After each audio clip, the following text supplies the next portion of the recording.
In this video, we will discuss about measures of location for ungrouped data.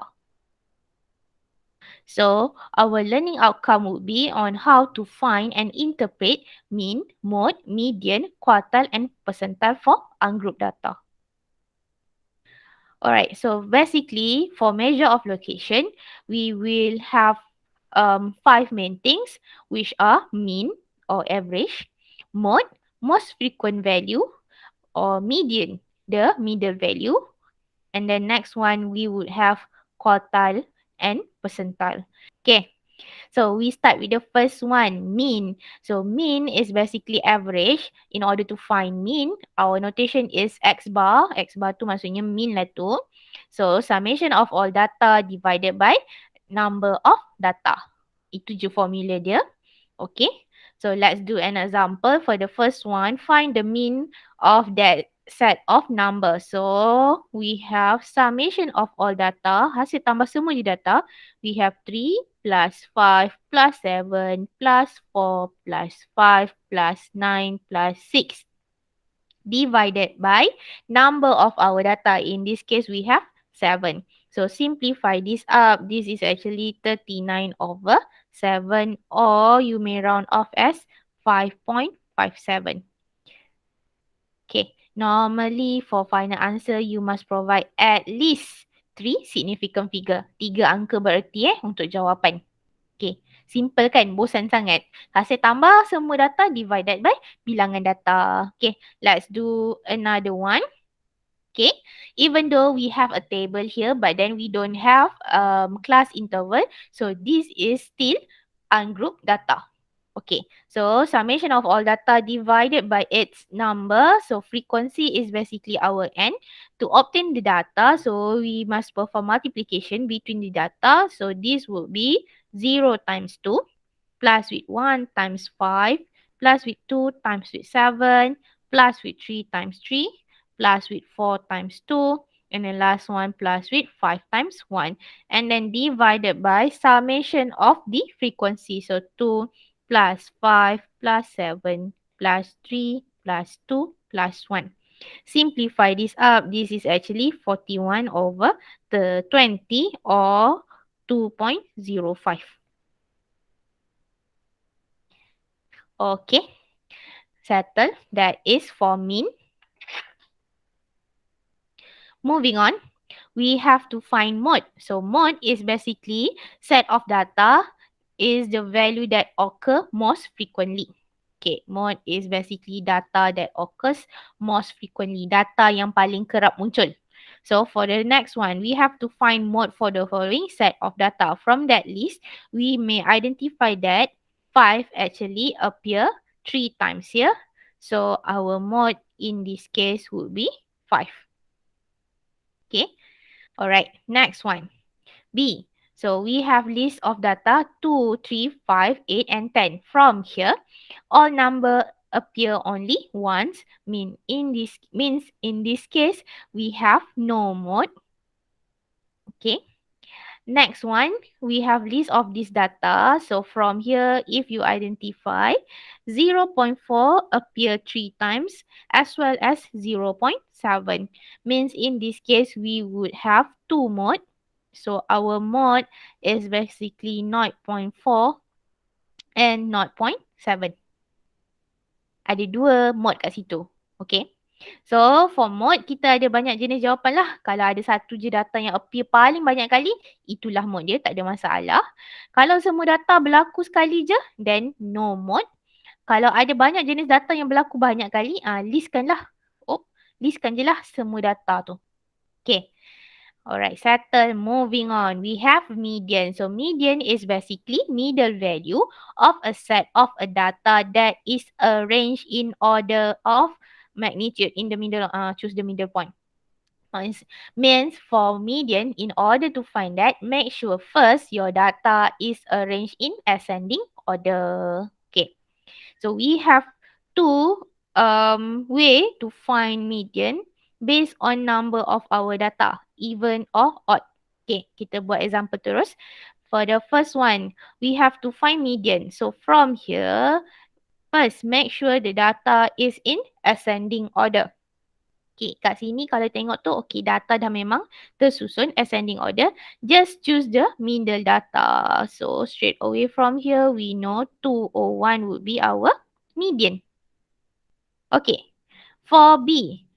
So, that data is basically not rearranged in ascending order. So, we may have to arrange it first.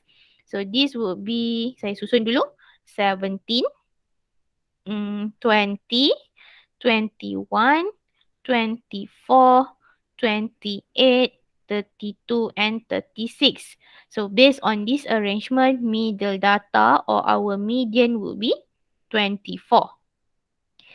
Okay, moving on. Next one, C. Okay, this list is also not arranged in ascending order. So we have to rearrange it first. So we have 2.71, 3.56, 4.35, 5.48, 6.22, and last one would be 8.61. Alright, so middle data, in this case since it is even data, kita tak nampak pun data tengah-tengah. So tengah-tengah kita berlaku kat sini. Macam saya buat question mark tu. That is the middle part of our data. So in order to find median, it's basically average between two data. So we must find 4.35 plus with the next data 5.48 divided by half. Okay. Divided by 2, bukan half. Divided by 2. In this case, our answer will be 4.915.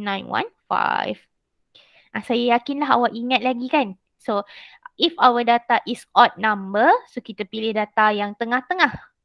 If our data is even number, dia tak ada data tengah-tengah, so hasil tambah dua data di bahagian tengah tu lah. Okay.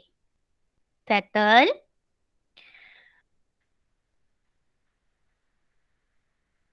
So, next one, we want to find quartiles. So, quartile is basically value that divide a list of arranged number into quarters. So, we have three different quartile. First quartile or Q1, second quartile, Q2 or also known as median, and then last one Q3 or third quartile. Okay. Itu je cerita pasal quartile. Kita terus cari example 11, we have to find first, second, and third quartile of the following data.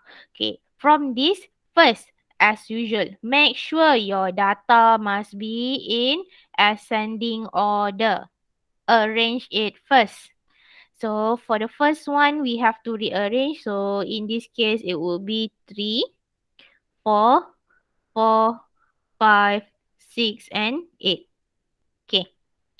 And then after that, we need to find the first quartile,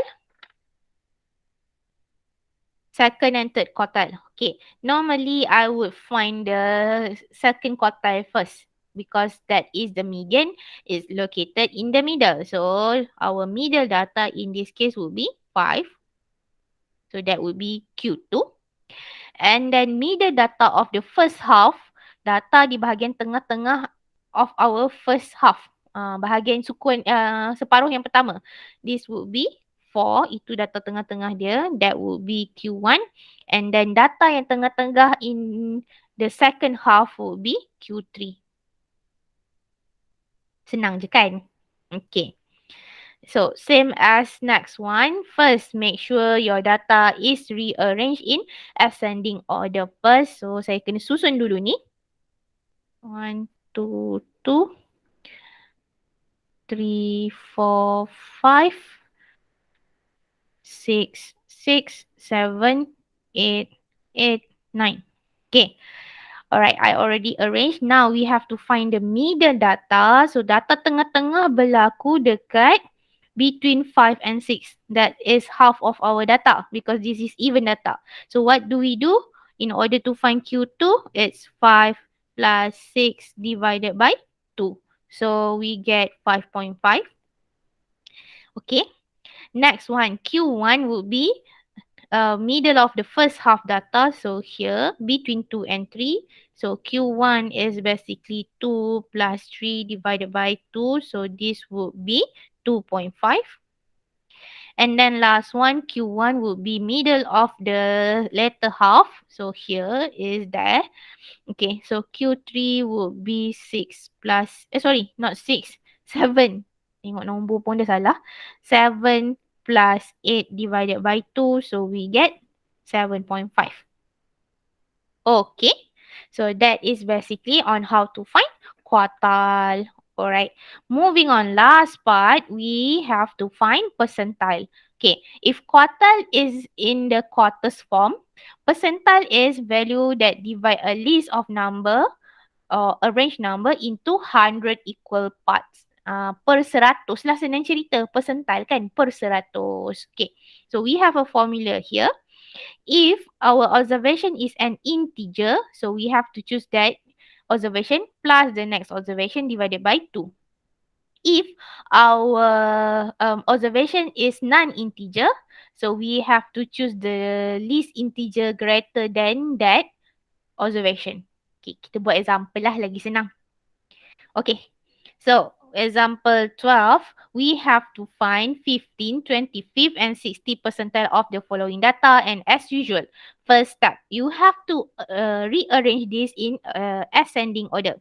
So we may have now 1, 2, 2, 3, 4, 5, 6, 6, 7, 8, 8 and 9. So altogether, we should have 12 data. Okay. Now, first, in order to find 15 percentile, so we may rewrite it as P15. Okay, first step, find the observation first. Dia tak boleh macam quartile tadi kita nak belah-belah je. Nampak terus kat mana sukuan-sukuan dia. Percentile tak boleh sebab dia per 100. Tak nampak kat mana. So, kita kena guna formula. Okay. So, how do we find the observation? So, kalau dia nak P15 means that 15 out of 100 times with number of data. Bilangan data kita. So, data tadi ada 12. So, 15 over 100 times 12. In this case, we get 1.8 observation. Saya tulis OBSF je, observation. Okay, this is non-integer. Dia bukan integer. Kat mana kita nak cari tempat ke 1.8? Tak boleh. So, we have to round off to the next integer. Nombor yang paling dekat dengan 1.8. But then next lah. Tak boleh lah pergi ke belakang So, if it's 1.8, kita akan pilih second 2. So, our answer would be second observation of our data. So, in this case, data yang kedua, 2 means P15 is 2. Okay. So, kalau kita dapat je non-integer, kita terus round off pergi next integer. Walaupun saya dapat 1.1 observation, we still round off to the next one. Kita still ambil second observation Tak boleh kalau 1.1 pergi 1. Bukan. Dia bukan konsep bunda. Dia pergi next integer. Okay, kita cuba lagi. Next one, we have to find P25. Okay, so first find the observation. 25 divided by 100 times 12. In this case, we get 23. Okay. Okay, so for integer case, kita akan dapat third observation. Tak boleh terus ambil je third observation. Kita kena buat third observation plus with the next observation divided by 2. Data plus next data divided by 2. This happen when we get integer as our observation. Okay, so apa jawapan yang kita dapat? Oh, salah. Bukan. Saya pergi buat approximate pula. So, P25 would be data yang ketiga, so 2, plus data yang keempat, so 3 divided by 2. So 2 plus 3 over 2, we get 2.5. Itulah jawapan kita. Okay. Kita cuba last one, 60 percentile. So we have to find P60. So 60 out of 100 times with 12. In this case, we get 7.2. Okay.